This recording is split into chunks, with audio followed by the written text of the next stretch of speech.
Hi everyone, myself Kiran, Assistant Professor, Department of Electronics and Communication, Rajagiri School of Engineering and Technology. This video is part of the lecture series for the third semester BTech course ECT 205 Network Theory of APJ Abdul Kalam Technical. In this video, I will be talking about Thevenin's theorem, which is part of the second module. The other topics that are covered in second module are Norton's theorem, superposition theorem, reciprocity theorem, and maximum power transfer theorem.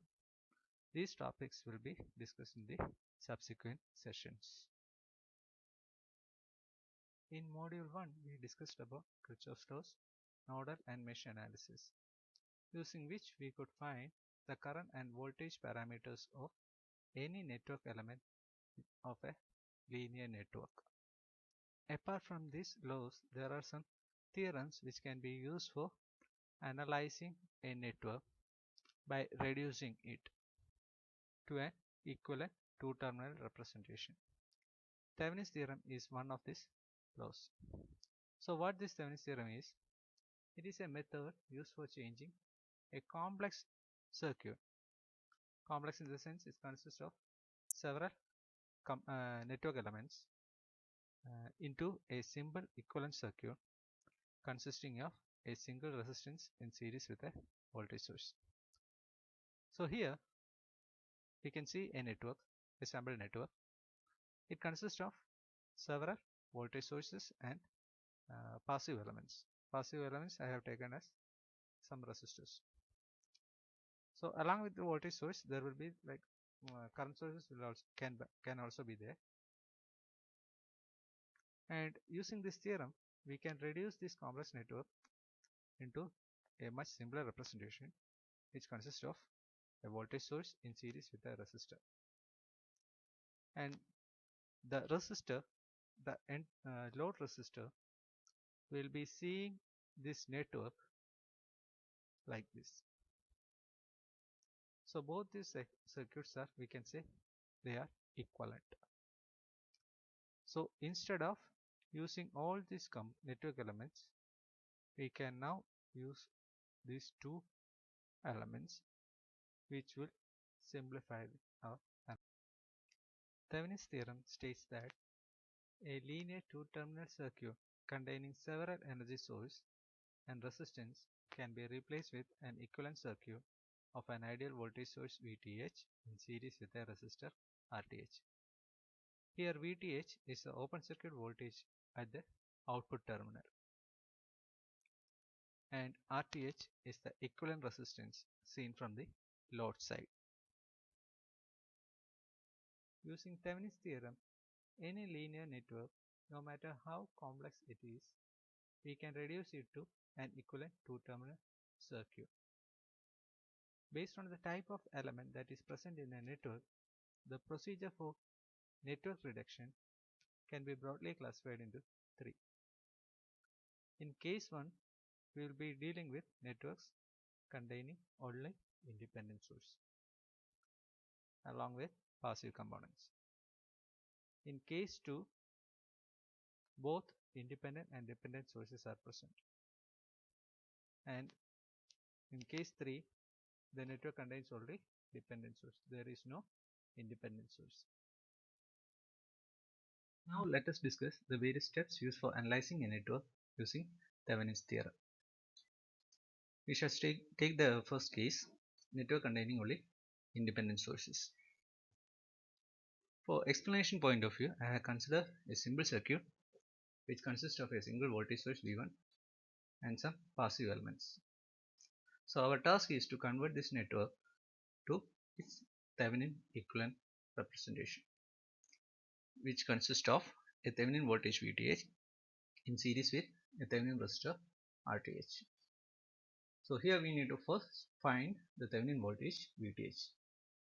To find the Thevenin voltage VTH, we need to open circuit the load resistor RL, assuming these as the output terminals A and B, And after open circuiting the load, we need to find the voltage across this terminal VAB. We can use either KVL or KCL for that, and the voltage across VAB will give you the Thevenin voltage. And to find the Thevenin resistance RTH, again same thing, we need to remove the load resistor RL, and if at all some voltage sources are there, all the voltage source will be replaced by a short circuit, and all the current source will be replaced by an open circuit. So this is very important. All the voltage in the network should be replaced by a short circuit, and all the current source in the network should be replaced by an open circuit. So that way we can find the threshold Thevenin voltage as well as Thevenin resistance. Now let us solve a problem, and we will take the same circuit that we have discussed for explanation purpose. Now our aim is to Thevenize the circuit. Right. So first step is we need to find VTH. So here again let us mark these points as output terminals A and B. Now to find the Thevenin voltage, we will remove the load resistor RL, and we will find the voltage across this nodes A and B. Right. And to find the voltage A and B, we can use KVL or KCL, and since the circuit is quite simple, we can directly find this value. So this Thevenin voltage is nothing but the sum of voltage across R3 and R2, right? So plus minus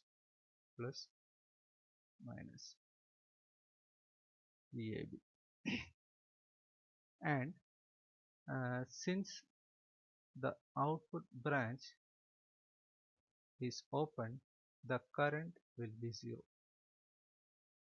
And since the current is 0, current through this resistor is 0, the voltage drop across this resistor is 0. And since the voltage drop across R3 is 0, effectively the Thevenin voltage will be same as the voltage across R2. Right?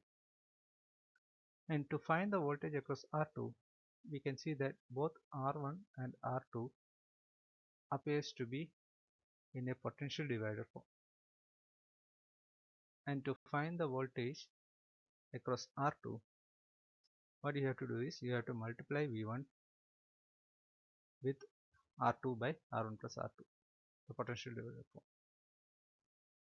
And when you compute, you will get VTH as 10 volt. That is 15 into 6 divided by 9 will give you 10 volt. So that is the first step. We found VTH. The next task is we need to find RTH. So again same thing. We will remove the load resistor RL, and here there is a voltage source. We have to replace this voltage source with a short, right? So we have added a short circuit instead of this voltage source, and we will find the effective resistance across A and B. So here we can see that R1 and R2 appears to be in parallel connection. So this parallel combination of R1 and R2 is in series with R3. So the effective resistance is R1 parallel R2 plus R3, and we can see that this 3K and 6K parallel combination will be 2K plus 4K will be 6K. Sorry, this is 6K. So we found out VTH, and now we found RTH. And using these values, we can represent this Thevenin equivalent circuit. So voltage is 10 volt, and resistance is 6 kilo ohms. So this is how you solve a problem related to case 1. Moving on to case 2, where networks contain both independent and dependent source. Here also, for explanation point of view, I have considered a simple circuit. It consists of an independent current source. The previous case I have taken a voltage source, so here I will be taking a current source, and I am having a dependent voltage source. And here this dependent voltage source depends on the voltage across the current source Vx, and hence I can say that this is voltage controlled voltage source. Here the controlling parameter is voltage. That is why I mentioned it as voltage controlled voltage source. So usually this is actually 1 times V of x. Sometimes the parameter will be like 2 times some controlling parameter, 3 times the control parameter. Likewise it may change. Right. Now let us see this. Here also we will be converting this network to its Thevenin equivalent, which consists of a Thevenin voltage source and a Thevenin resistor in series. So here also the task remains the same. We need to find these two elements, and to find the Thevenin voltage, the process is same as in case 1. You have to remove the load resistor RL, and you have, by using KVL and KCL, you have to find the voltage across VAB, which is the voltage VTH. And to find RTH, there is a small difference is there. So instead of finding the equivalent resistance across A and B by removing voltage and current source, here what we do is, to find the Thevenin resistance, we will first find the Thevenin voltage, and afterwards we will short the output terminal, and we will find the current, which is ISC, short circuit current. And by taking the ratio of VTH to ISC, short circuit current, we will get the Thevenin resistance. So let us solve the network given in case 2. So we need to find the Thevenin voltage and Thevenin resistor. To find the Thevenin voltage, we need to open circuit the load terminals A and B, and in this figure the load resistor is already removed, and the voltage across this output terminal will give you the Thevenin voltage. Now since the current through the output branch is 0, we can say that the voltage across the resistor R2 will also be 0 volt, and hence it is safe to say that the Thevenin voltage is same as Vx of the dependent voltage source. And to find the value of Vx, we should apply KVL across this loop. So by applying KVL across this loop, we can see that the current that is flowing through R1 is 2 amps in this direction.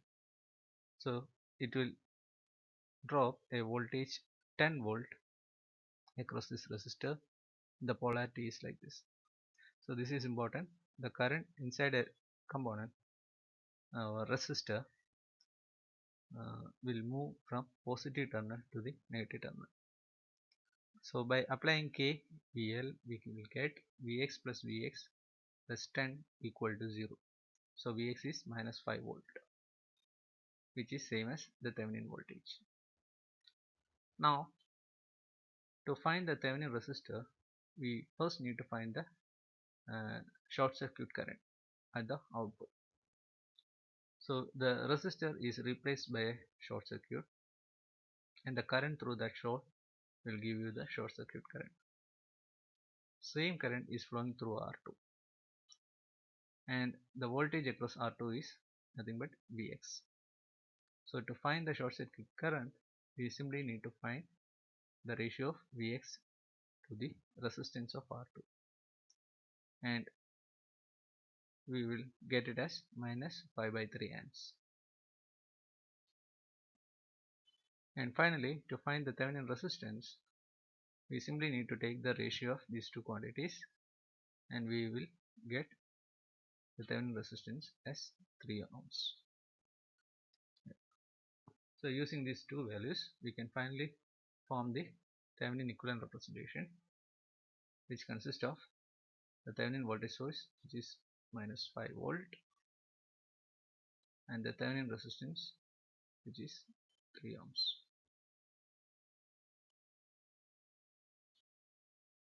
Moving on to the third case, network containing only dependent source.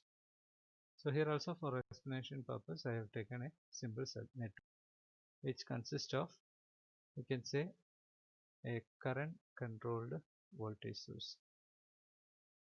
So the source depends upon the current across this path, and hence we call it as current controlled voltage source. And for a network containing only dependent source, it is safe to say that the threshold voltage of the equivalent network will always be 0. That is, in the absence of independent source, the dependent source will not be able to deliver power to the network, and hence the network which contains a dependent source along with some passive component will effectively act as a passive component with an impedance. So here the task reduces to finding the Thevenin resistance seen across the load terminal by removing this load resistor. So to find this Thevenin resistance, what we usually do is we will replace this load RL with a battery having voltage Vx,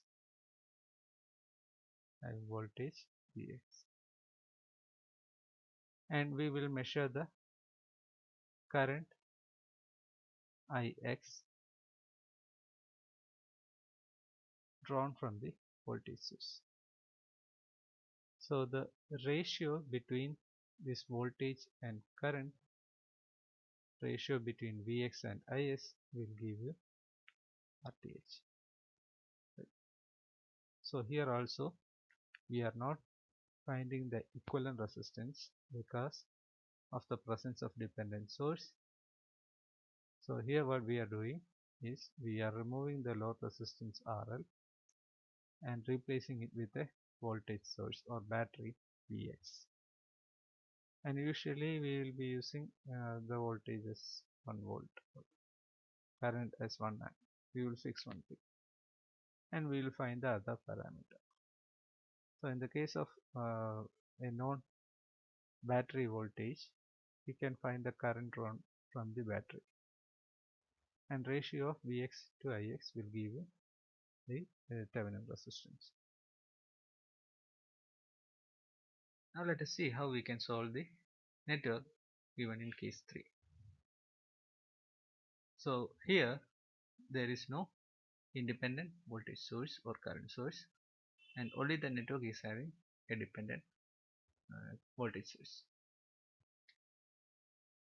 which is a current controlled voltage source.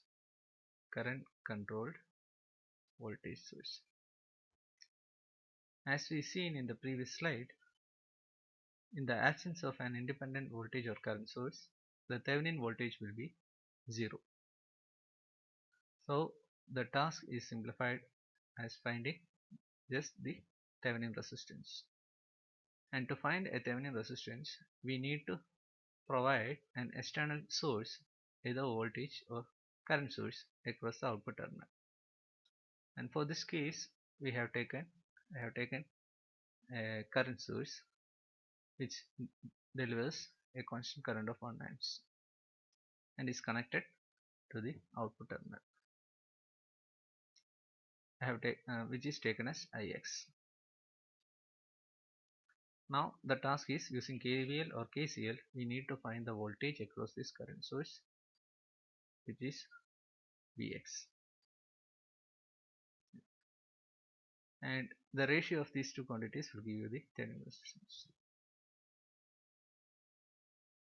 And when you calculate, you will get Vx as 4.5 volt. And now the ratio of this Vx and Ix will give you the Thevenin resistance RTH. So the equivalent Thevenin equivalent consists of just a simple resistor RTH across the terminals A and B. Now let us discuss one more problem under Thevenin theorem. As of now, for all the three cases, we consider a network having only a single independent source. Now, how we usually solve a network having two or more current or voltage source? Let us see. So the procedure remains the same. Whatever network it is, if it is a linear network, we can reduce it to using Thevenin theorem. So here we will be taking R3 as the load resistor, and since it contains only independent source, this problem falls under case 1. So first step is remove R3, which is the load resistor, and we will find the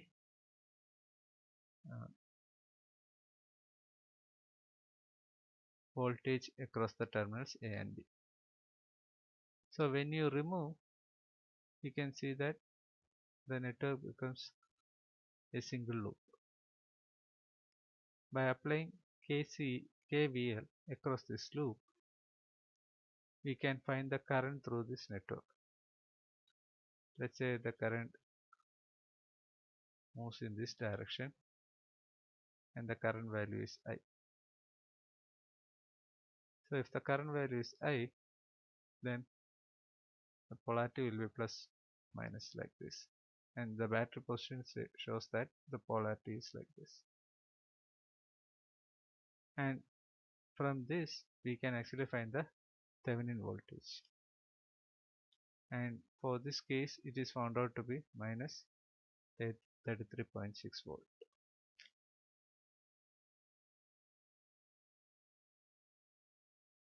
Now next task is to find the equivalent resistance seen across the load terminal. So the procedure is same. The only difference is, instead of this voltage source, we will be using a short circuit. So this network reduces to a single resistor in parallel with another resistor R2. So the effective resistance is R1 parallel R2, and it is found out to be 2.4.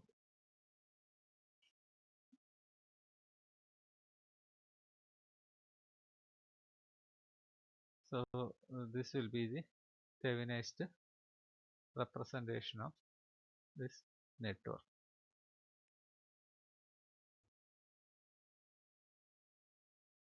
Till now we are discussing about applying Thevenin's theorem on a DC circuit. The same is applicable in the case of AC circuits. The process is same. We need to find the Thevenin's voltage and Thevenin impedance. The main difference is that Here, instead of Thevenin resistance, we will be actually calculating the Thevenin impedance. And the phase difference of voltage and current has to be considered while calculating the Thevenin voltage. So in this representation, we can see that an AC circuit which may be containing a lot of AC sources and passive elements can be reduced to a Thevenin equivalent like this. So Thevenin voltage in series with the Thevenin impedance will give you a Thevenin equivalent representation of the circuit shown in figure A. Now let us solve this practice problem. Here the task is to Thevenize this AC circuit which consists of an AC voltage source and some passive components. So the step is same. We need to find the Thevenin equivalent impedance and Thevenin equivalent voltage. So to find the Thevenin equivalent impedance, we should remove the load resistance. We should short the voltage source, and we should open all the current source. Same process, and find the effective impedance seen from the load side. So the effective impedance is nothing but R1 parallel XL. R1 parallel XL. And doing some manipulations, you will arrive at the final impedance in polar form. Now, so we got Thevenin's impedance. Now to find the Thevenin voltage, same process, remove the impedance, load impedance or load resistance RL, and find the voltage across the output terminal. That is, we need to find VAB. And since the output terminal VAB is in parallel to the inductance, we can perform potential divider formula to find the voltage VAB. So the voltage VAB is Vx into impedance XL divided by total impedance R1 plus XL, JXL. And solving this, you will get the voltage across the inductor as 111.2 angle 63.4 degrees voltage. So which is same as the Thevenin voltage. So we got the Thevenin voltage and Thevenin impedance which is required for creating the Thevenin equivalent circuit of the given network. So with this we can wind up for today's class. We have completed Thevenin's theorem, and in the next class we will be discussing about Norton's theorem and the conversion between Thevenin equivalent to Norton equivalent. Thank you.